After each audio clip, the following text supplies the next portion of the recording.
झारखंड की बेटी सुषमा कुमारी। सबसे पहले भारतीय लोकतंत्र के इस पावन मंच से बोकारो जिले के रामडी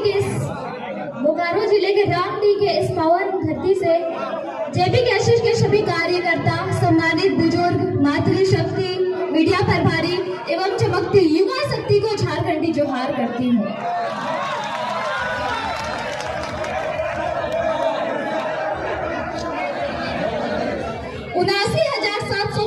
वर्ग किलोमीटर में फैला हमारा 23 साल का सुंदर युवा झारखंड आज जुल्म की बेड़ियों से बंधा हुआ है और चीख चीख कर समस्त झारखंड वासियों को पुकार रहा है। आज हम समस्त झारखंड वासियों को जागना ही होगा, जुल्म की इस बेड़िया को उखाड़ कर फेंकना ही होगा। आज झारखंड की सबसे जटिल जुल्म की बेड़िया है तो वो है भ्रष्टाचारी, बेरोजगारी, रंगदारी, माफियागिरी, कालाबाजारी, दमनकारी, चमचागिरी। इन सभी की वजह से आज हमारा राज्य गरीबी और लाचारी में जी रहा है। बहुत जुल्म हुआ इस राज्य के साथ, अब ये जुल्म रुकनी चाहिए। अब हम अपनी इस माई माटी की छाती को और चीरने नहीं देंगे। ऐसा संकल्प आज हम समस्त झारखंड वासियों को लेना होगा।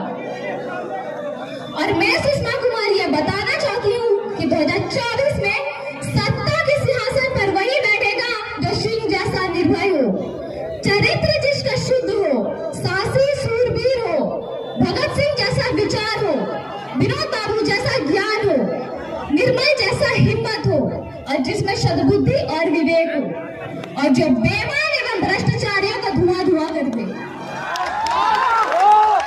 2024 में झारखंड की सत्ता के सिंहासन पर वही बैठेगा और जो झूठे भ्रष्टाचारी अपने झूठ का प्रचार करके 2024 में अपने पक्ष की माहौल बनाने की कोशिश कर रहा है, वो भी मेरे बातों को ध्यान से सुन ले कि झूठ की आंधी सच्चाई का दीप बुझा नहीं सकती।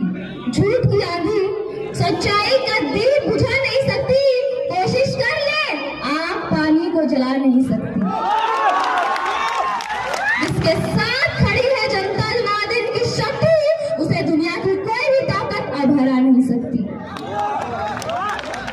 सच्चे हो तो टाइगर से नजरें मिलाकर देख लो, अगर सच्चे हो तो टाइगर से नजरें मिलाकर देख लो, बेईमानों ईमानदारों को हरा कर देख लो। जनता ने जिसे अपने दिलों पर बसा कर रखा है, उसे जनता के दिलों से उतार कर देख लो।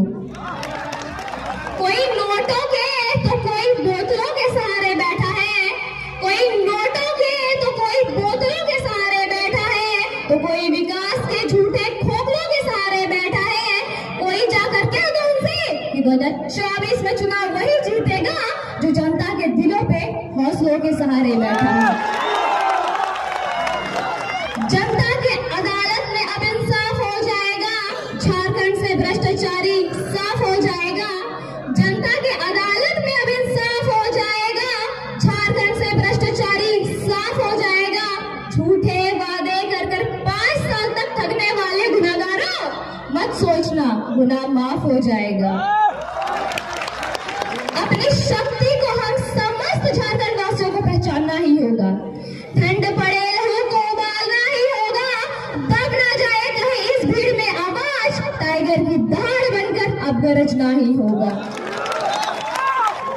और जो लोग एवं नेता मंत्री ये कहते हैं कि जेबी कैसेट किसी खास जाति या समुदाय का पार्टी है, तो वो भी मेरे बातों को ध्यान से सुन ले कि जातिवाद का जहर फैलाकर रोटी कमाने वाले नेताओं की सोच मजबूरी है।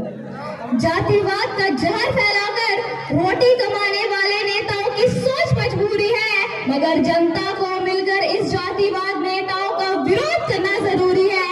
नेताओं से ही जातिवाद का झगड़ा है, जातिवाद से ही राज अपना लंगड़ा है।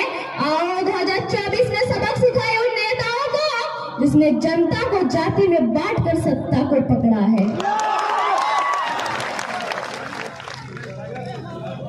अंत में मैं उन लोगों को कुछ कहना चाहती हूँ जो जेबी कैसेट को हीन भावना की नजर से देखते हैं कि विरोध के चक्कर में इस राज्य को मत भूल जाना, विरोध के चक्कर में इस राज्य को मत भूल जाना, आंखों के होते हुए धृतराष्ट्र मत बन जाना। ये राज रहेगा तो रहेंगे जिंदा हम, और आप भी, ये राज रहेगा जिंदा तो रहेंगे हम, और आप भी बात आए सत्ता सिंहासन की तो जयराम को मत भूल जाना। और एक बात याद रखिएगा कि दारू पिलाकर जो प्रचार करेगा जीत गया तो भ्रष्टाचार करेगा। दारू पिलाकर जो प्रचार करेगा जीत गया तो पक्का भ्रष्टाचार करेगा। ना किसी पर तानाशाही, ना किसी पर दबाव होगा। जात पात से उठकर अब इस राज्य का चुनाव होगा। झारखंड बने 23 साल हो गए। आज से बताओ झारखंडी कौन? बीजेपी बताओ झारखंडी कौन? कांग्रेस बताओ झारखंडी कौन? जेएमएम बताओ झारखंडी कौन? सब मिलकर राज की। बिहार यदि बिहारियों का है, महाराष्ट्र यदि महाराष्ट्रियों का है, बंगाल यदि बंगालियों का है, गुजरात यदि गुजरातियों का है, तो सत्ता में बैठे 23 साल तक आजसू बीजेपी, जेएमएम, कांग्रेस बताओ झारखंड के सबके बात है। जो आज तक ये नियम नहीं बना पाया झारखंडी कौन? भूल जाओ मूर्ख बनाना, जनता जाग चुकी है। जय झारखंड। मंच पे अब हमारे बीच में बहुत अच्छी हमारी बहन ने